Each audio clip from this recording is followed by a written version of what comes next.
So if you look, hopefully you can see on the screen, you've got a little bit of pinking color noise around the edge of the stippling on the chair, and it's sort of a bit blurry. Now I've not changed the focus, I've literally flipped between the two.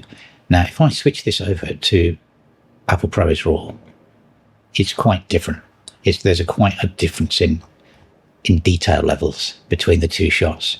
You see that's quite blurred, and now you can actually, it's a bit more defined. Just try and do that again, you can see it there. Now the focus hasn't changed. So basically, one of the big things, and I'll show you another part, there's an easier way to do it. Let's try over on the wall here, on the shutter. Okay, so this is Blackmagic RAW, and you zoom right down and you can see it's a bit blurred, a little bit blurred, not so well defined.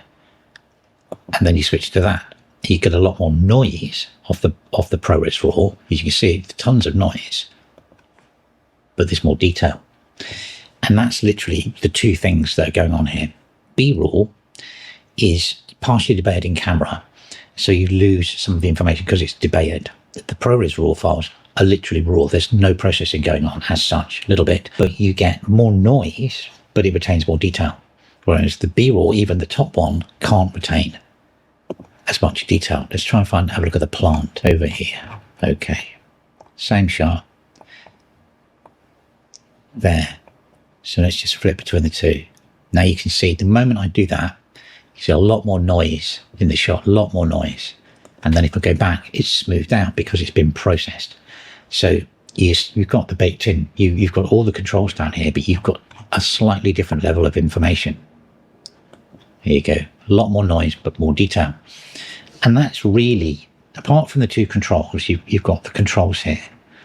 You've got tons of control with Blackmagic RAW, not so much with Apple ProRes, but you've got more detail.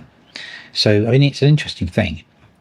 Basically, this is the maximum. It's only 12-bit files. It's not like RAD, where it's 16-bit containers. But it's an interesting thing there.